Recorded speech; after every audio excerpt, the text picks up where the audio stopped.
Good morning student. कैसे हो बेटा सभी? बेटा किन्हीं कारणों से 2 दिन क्लासें नहीं आ पाई। ठीक बेटा, इसके बाद अब कंटिन्यू रहेंगी क्लासें। एक बेटा लॉकडाउन लग गया है तो अपने परिवार में अपने घर पर रहे और सुरक्षित रहें। ठीक है बेटा, तो आज अपना टॉपिक है परिपक्व बीजाणुद्भिद की संरचना। हमने बीजाणुद्भिद पढ़ लिया था। अब आता है कि परिपक्व बीजाणुद्भिद जो है उसकी संरचना कैसे होती है, जिसका डायग्राम पहले बना दिया था डायग्राम में। ठीक है बेटा, तो परिपक्व बीजाणुद्भिद जो है उसकी संरचना कैसे होती है।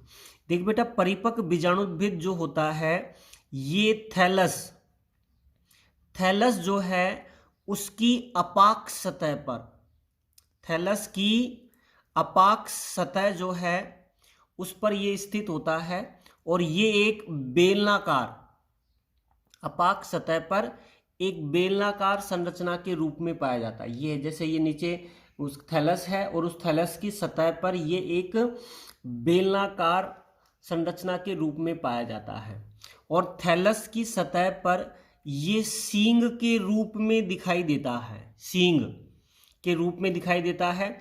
और इसी कारण एंथोसिरोस जो है इसको हॉर्नवर्ट कहा जाता है। हॉर्न का मतलब होता है सींग। तो एंथोसिरोस जो है उसकी थैलस पर ये जो बीजाणुद्भिद होता है ये सींग समान संरचना में दिखाई देता है। इसी कारण इसे एंथोसिरोस को हॉर्नवर्ट के नाम से जाना जाता है। ठीक है बेटा, अब एक परिपक्व बीजाणुद्भिद जो है उसकी संरचना में कौन कौन से भाग होते हैं वो हमें पढ़ने हैं, जिसमें हम पहला भाग लेते हैं इसका पाद, फुट। पहला भाग हो गया इसका फुट हो गया। पाद क्या है? देख बेटा, यह जो पाद होता है ये गोलाकार, कैसा होता है? गोलाकार है और मृदुतकी कोशिकाओं से बना होता है। पाद जो है बीजाणुद्भिद का ये गोलाकार है और मृदुतकी कोशिकाओं से मिलकर बना होता है। ये वाला जो क्षेत्र है ये इसका पाद यानी फुट होता है, जो गोलाकार मृदुतकी कोशिकाओं से बना रहता है। और इसकी सहायता से ही जो बीजाणुद्भिद है ये युग्मकोद्भिद जो होता है, यानी उसका थैलस जो है उस युग्मकोद्भिद के उत्तक में धसा रहता है। पाद की सहायता से ही बीजाणुद्भिद जो है उसके थैलस हमेशा युग्मकोद्भिद होता है, तो थैलस में ये धसा रहता है पाद की सहायता से। और पाद जो है इसका मुख्य कार्य, पाद का मुख्य कार्य होता है पोषक पदार्थों का अवशोषण करना। पाद जो है ये मुख्य रूप से पोषक पदार्थों का अवशोषण करने का कार्य करता है। गोलाकार मृदुतकी कोशिकाओं से ये बना होता है। युग्मकोद्भिद यानी थैलस जो है उसके उत्तक में धसा रहता है और इसका कार्य होता है पोषक पदार्थों का अवशोषण करना। ठीक है बेटा, ये पहला भाग हो गया इसका। अब बीजाणुद्भिद जो है उसका दूसरा भाग लेते हैं, वो आता है विभ्योतकी क्षेत्र,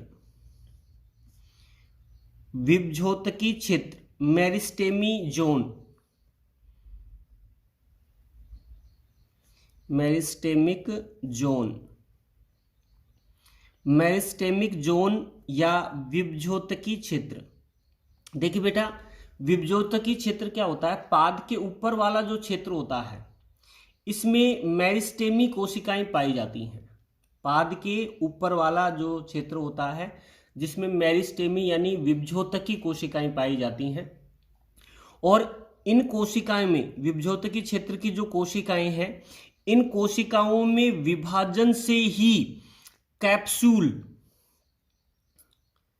कैप्सूल जो है उसका निर्माण होता है। भाई, पाद के ऊपर वाली जो कोशिकाएं हैं ये विभ्योतकी यानी मेरिस्टेमिक कोशिकाएं होती हैं, और इन कोशिकाओं में जब विभाजन होता है तो कैप्सूल, ये ऊपर वाला जो भाग है ये क्या कहलाता है? कैप्सूल कहलाता है। तो इस कैप्सूल का निर्माण होता है। तो जैसे जैसे विभजोतकी कोशिकाओं में विभाजन होता जाता है, जैसे जैसे विभजोतकी कोशिकाओं में विभाजन होता जाता है, कैप्सूल कैप्सूल जो है उसमें लगातार वृद्धि होती जाती है। भाई जैसे जैसे विभजोतकी कोशिकाएं विभाजन करती जाती हैं, वैसे वैसे जो कैप्सूल जो है, ये वाला जो भाग है, ये वाला जो कैप्सूल है, कैप्सूल जो है, इस कैप्सूल में लगातार वृद्धि होती जाती है। तो पाद के ऊपर वाला जो क्षेत्र है वो मेरिस्टेमी क्षेत्र या विभजोतकी क्षेत्र कहलाता है, जिसकी कोशिकाएं लगातार विभाजन करती रहती हैं, जिनसे कैप्सूल का निर्माण होता है। ठीक है बेटा, ये दूसरा भाग हो गया। तीसरा भाग लेते हैं कैप्सूल। बीजाणुद्भिद का तीसरा भाग है कैप्सूल। कैप्सूल देखिए बेटा, कैप्सूल क्या है? ये बीजाणु उत्पन्न करने वाली, कैप्सूल जो है ये बीजाणु उत्पन्न करने वाली बेलनाकार, बीजाणु उत्पन्न करने वाली बेलनाकार संरचना होती है, जो 1 से 15 सेंटीमीटर लंबी संरचना होती है। इसकी जो लंबाई है वो 1 से 15 सेंटीमीटर होती है। ये जो कैप्सूल है जिसका निर्माण विभजोतकी क्षेत्र से हुआ है, इस कैप्सूल जो है ये बीजाणु उत्पन्न करने वाली संरचना है, जिसकी लंबाई 1 से लेकर 15 सेंटीमीटर हो सकती है। बीजाणुद्भिद का जो कैप्सूल होता है, इस कैप्सूल की आंतरिक संरचना में 3 भाग होते हैं। एक तो होता है कोल्यूमेला, कोल्यूमेला इसमें होता है। दूसरा बीजाणु कोष, बीजाणु कोष जो है ये इसमें उपस्थित होता है। और तीसरा इसकी आती है भित्ति। ये 3 भाग होते हैं कैप्सूल के अंदर। सबसे अंदर वाला जो है कोल्यूमेला है, उसके बाहर ये बीजाणु कोष है, और सबसे बाहर उसकी क्या है? भित्ति है। तो ये 3 संरचनाएं हैं। अब वो तीनों संरचनाओं को एक एक करके पढ़ेंगे हम, जिसमें नंबर 1 पर लेते हैं हम, वो है कोल्यूमेला। कोल्यूमेला देखिए बेटा, कोल्यूमेला क्या है? ये बीजाणुद्भिद जो है इसके अंदर वाला ये जो भाग है ये कोल्यूमेला कहलाता है। कोल्यूमेला कहलाता है। कोल्यूमेला जो है ये कैप्सूल का केंद्रीय भाग होता है, जो वास्तव में एक बंध उत्तक होता है। केंद्रीय भाग है और किस रूप में है? एक बंध उत्तक के रूप में होता है। कोल्यूमेला जो है इसमें कोशिकाओं की 16 उदग्र पंक्तियां पाई जाती हैं। कोल्यूमेला जो है उसमें कोशिकाओं की 16 उदग्र पंक्तियां जो है उससे मिलकर बना होता है कैप्सूल, जिसका कैप्सूल का कोल्यूमेला। ठीक है बेटा, उसके बाद यह कैप्सूल जो है उसको यांत्रिक सहायता प्रदान करता है। कोल्यूमेला जो है ये कैप्सूल को यांत्रिक सहायता प्रदान करने का कार्य करता है। साथ में ये बीजाणु प्रकीर्णन का कार्य भी करता है। ये भाई यांत्रिक सहायता भी प्रदान कर रहा है कैप्सूल को, और बीजाणु प्रकीर्णन का कार्य भी करता है। साथ में ये सहवहन यानी पदार्थों के आदान प्रदान में भी ये सहायक होता है। ठीक है बेटा, तो ये हो गया कैप्सूल का पहला भाग लिया था हमने कोल्यूमेला। जो केंद्रीय भाग जो है ये कोल्यूमेला कहलाता है, बंद उत्तक होता है, और इसमें कोशिकाओं की 16 उदग्र पंक्तियां पाई जाती हैं। कार्य क्या करता है? यांत्रिक सहायता प्रदान करेगा कैप्सूल को, बीजाणु प्रकीर्णन में सहायक करता है, और सहमन में ये सहायक होता है। ठीक है बेटा, उसके बाद दूसरा जो भाग है वो लेते हैं इसमें, वो है बीजाणु कोष। बीजाणु कोष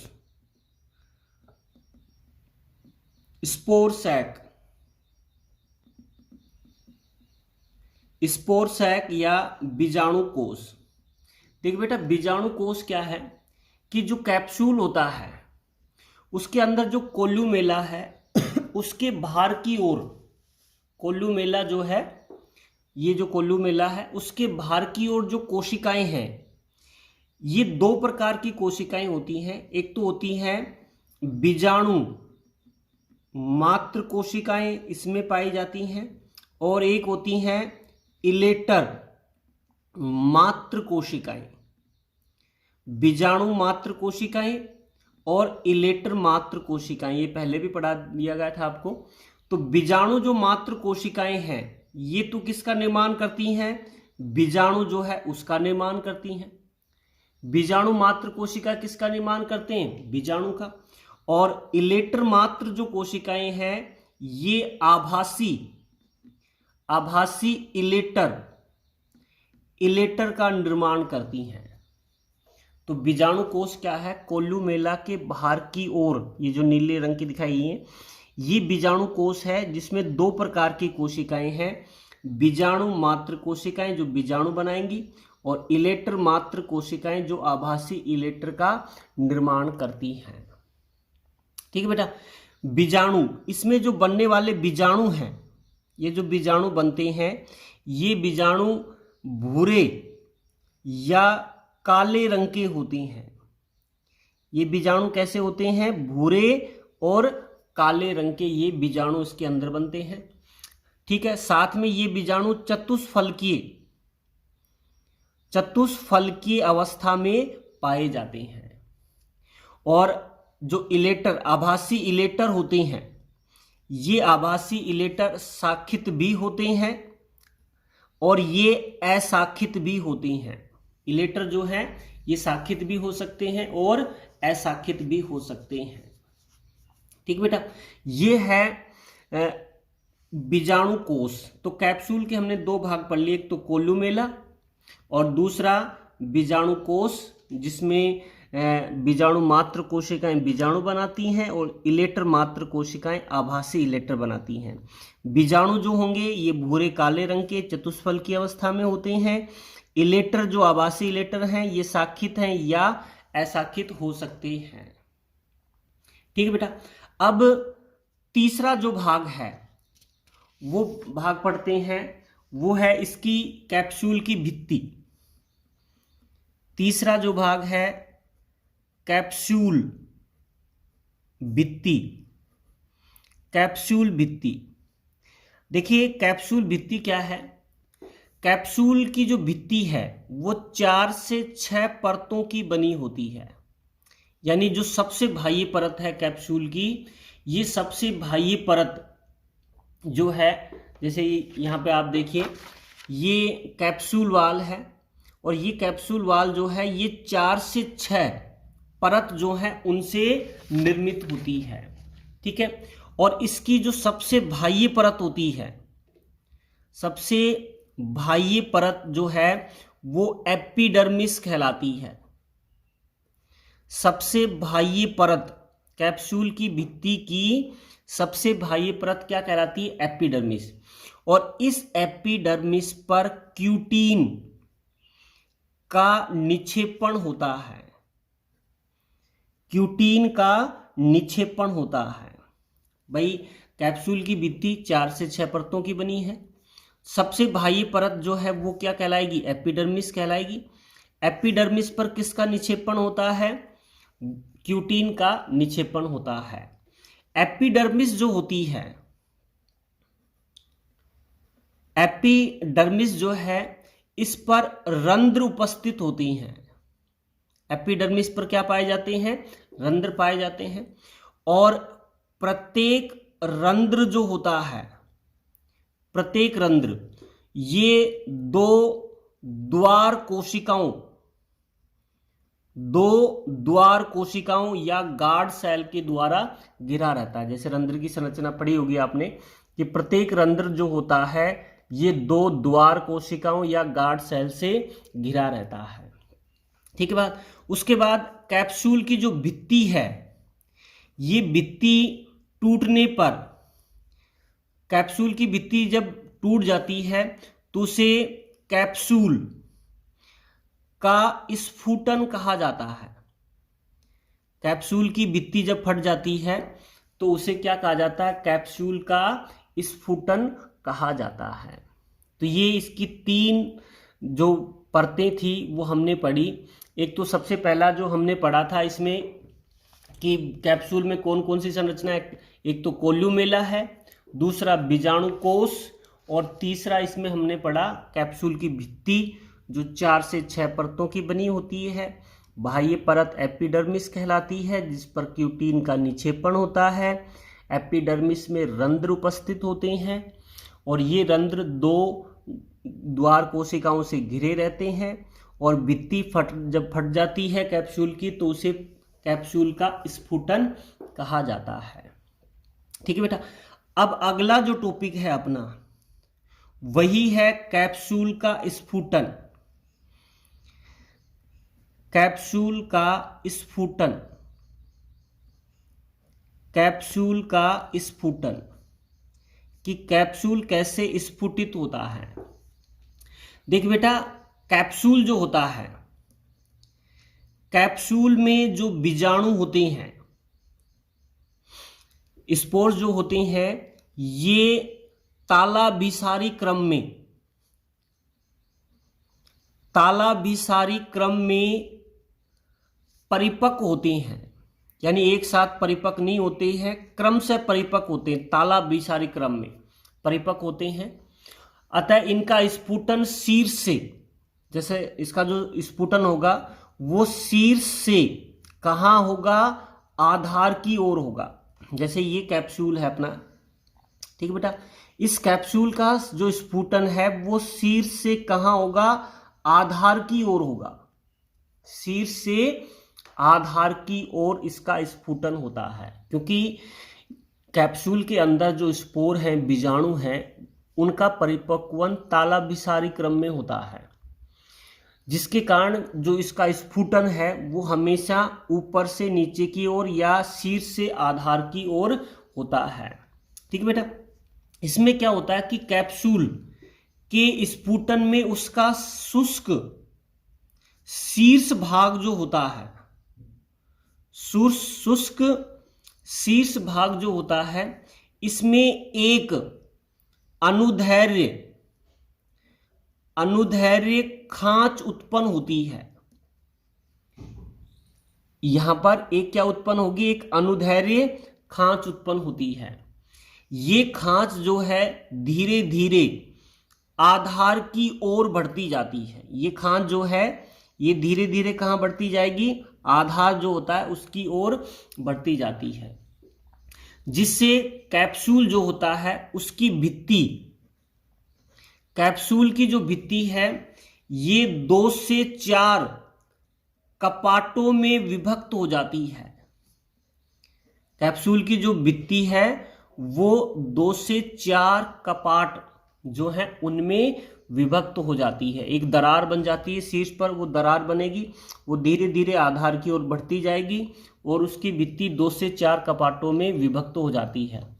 और ये बीजाणु जो है, अब जैसे जैसे परिपक्व होते जाते हैं बीजाणु, वो दरार नीचे की ओर बढ़ती जाती है। ऊपर परिपक्व हो जाते हैं तो दरार लगातार कहाँ बढ़ती जाएगी? नीचे की ओर बढ़ती जाती है, और इसे कैप्सूल का स्फुटन कहते हैं। और कैप्सूल का जब स्फुटन होता है तो एक तो बीजाणु है और इलेटर, बीजाणु और इलेटर जो है ये मुक्त हो जाते हैं। ठीक है। और इन बीजाणुओं का जो प्रकीर्णन है वो किसके द्वारा होता है? वायु के द्वारा होता है। तो ये है कैप्सूल का स्फुटन। कैप्सूल में जो स्पोर होते हैं, बीजाणु होते हैं, ये तालाभिसारी क्रम में परिपक्व होते हैं। यानी जो स्फुटन है वो शीर्ष से कहाँ होगा? आधार की ओर होगा, जिसमें उसके शीर्ष भाग पर एक खांच उत्पन्न होगी जो धीरे धीरे आधार की ओर बढ़ती जाती है, और 2 से 4 कपाट बनते हैं, बीजाणु जैसे जैसे परिपक्व होते जाते हैं ये दरार जो है ये आधार की ओर बढ़ती जाती है, जिससे कैप्सूल का स्फुटन कहते हैं। और स्फुटन होने से बीजाणु और इलेटर जो है मुक्त हो जाते हैं, और इन बीजाणु का जो प्रकीर्णन है, प्रकीर्णन जो है वो किसके द्वारा होता है? वायु के द्वारा होता है। ठीक है बेटा, तो ये हो गया, आज हमने पढ़ा परिपक्व बीजाणुद्भिद की संरचना।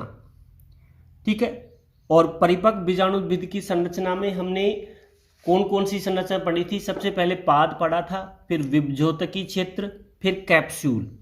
कैप्सूल में 3 संरचनाएं थी, कोलुमेला, कोलुमेला के बाद बीजाणु कोष और कैप्सूल भित्ति, और उसके बाद हमने पढ़ा कैप्सूल का स्फुटन। यानी अब बीजाणु जो है ये वायु के द्वारा प्रकीर्णित हो जाते हैं। ठीक है बेटा, आज के लिए इतना ही। Thank you.